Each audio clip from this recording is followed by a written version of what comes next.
Last week I was away, staying in a cool little island in the middle of the sea, but in doing so I missed a massive upset as Kawasaki Frontale lost to Consadole Sapporo.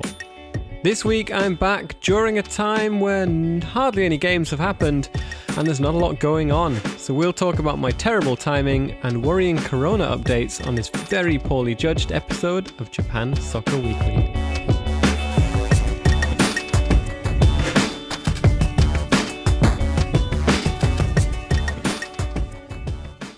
Hello and welcome to what can only be described as a slightly mistimed episode. By now you probably know the results from last week, which really leaves us just two top-flight games to discuss. The matches between Yokohama FC and Vissel Kobe, and Sagan Tosu against Vegalta Sendai. Yokohama FC is where we'll start because that was a cracker. Yokohama overcame an early deficit to beat Vissel Kobe 2-1. Stealing victory thanks to an injury time winner from 19-year-old substitute Ryo Yasunaga. Kobe came out of the blocks quickly with Andre Iniesta impressive in leading the line. An aggressive start, and it really paid off fairly quickly, as with just 9 minutes gone, Goke volleyed home across from Ogawa. Despite this aggressive start, Kobe switched off and didn't react quickly enough as the hosts attacked straight down the middle from the restart to set up an equaliser. The lapse in concentration was short-lived, however, as Kobe quickly picked themselves back up, and it was back to normal in the hunt for a second goal, and it really started putting pressure on the Yokohama goal. Now, I have to mention it, and we can't talk any more about this match without discussing one of the great players and icons of the league, King Kazu. 87 minutes in, and Miura came off the bench. Currently, he's 53 years old and the oldest footballer to play professionally. So I was really happy to see him just get a little bit of game time on the field. I think this appearance means that he's effectively upped his own record as the oldest player to play in a J-League top-flight game. At 53 years, 8 months and some days, probably 13 days is what I saw it was.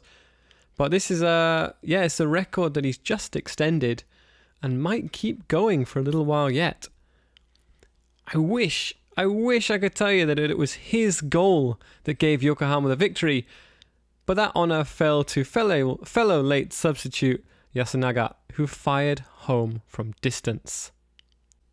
The 91st minute strike must have been doubly sweet for him, to be honest, because his father was also a former Marinos player. As mentioned before, I think I mentioned it a couple of weeks ago, Kobe, despite being probably the most famous team in Japan, especially for overseas audiences, have had a pretty underwhelming season. The result leaves them now in 11th position and in a really sort of middling run of form. You know, with the investment and backing and overall kind of draw of the crowds that they've got, I wondered if they'd do better this season, but it just hasn't really clicked for them. So we're not far away from the end of the season, and it'll be interesting to see what they can do when we get a new season underway. Anyway, in Sunday's other First Division match, Honda netted a pair of second half goals as 15th placed Sagan Tosu thrashed bottom side Vegalta Sendai 3-0 at the Urtec Stadium. Tosu, who led from the 6th minute onwards, could have won by more, and each game that passes now looks to be sealing the fate of Vegalta Sendai. It's not that they're cut adrift or anything just yet, but it's the manner of the defeats, especially those against the defeats against the teams that are battling just around them. They don't look like they believe they can get out of this, so it must be a tough place to play at the moment. How do you keep motivation and concentration going when you're in a run of 17 games without victory? A team kind of on the up, a team technically just below them, is J2 leaders Tokushima Vortis, back on top again.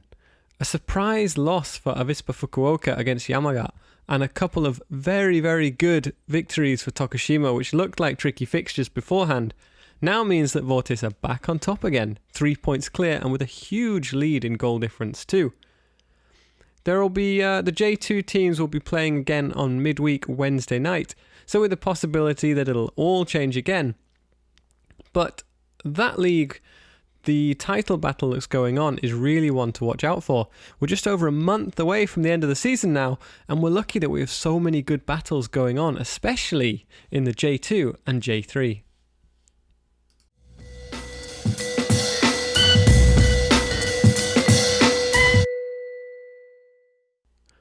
Alright, as well as the league has done in arranging a schedule that works and finding compromises around the wrecking ball that is Corona, this week has brought back a bit of a reality check, in that we're not quite out of the woods yet. This weekend's Levain Cup final was postponed after Kashiwa Reysol reported 10 new Corona cases among both players and staff. This is the first time for the Cup final to be postponed, but obviously carries implication for the league alongside it, who will need now to postpone Reysol's next game and figure out a solution in an already incredibly packed schedule. We're lucky there aren't that many fixtures left, so I'm sure they can do it, but it's a headache for everyone involved.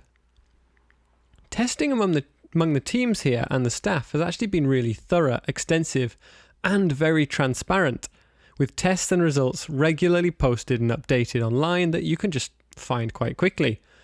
You really have to compliment the league on how they've managed that so well. It's been very well handled.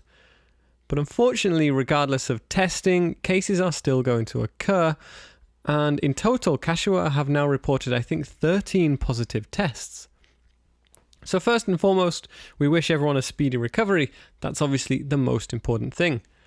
As for the league matches and the final to be played as well, we'll wait and see what they come up with and when these games will eventually be played.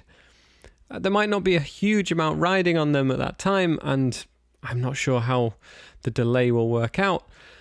But being this close to the end of the season and just probably 1 or 2 matches that need rejigging, hopefully it's not that much of a problem. So now we'll have a last quick break then, and it's time to finish the podcast by talking about a league that's already wrapped up and the celebrations underway, the Women's Nadeshiko League.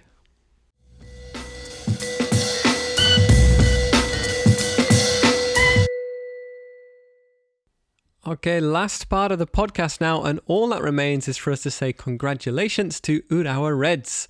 Their 5-1 victory on Sunday clinched the title of the Nadeshiko League. This is actually just before the new professional Women's Empowerment League will launch next season in September. And the Urawa Reds will actually be part of that league, so they're effectively getting a promotion. But yeah, they'll be ecstatic to have wrapped this up so quickly and so convincingly. What's more important is they did it in front of their home fans as well. It's always nice when it happens in front of the home fans. So they would have been really eager to seal it then rather than have it drag on for another week. There's actually still 2 games to play, but with their lead now unassailable, the celebrations have started already. Veteran striker Ando said that the support we receive from our fans is something we can show proudly to the rest of the world. It means a lot for us to decide the title here at Komaba.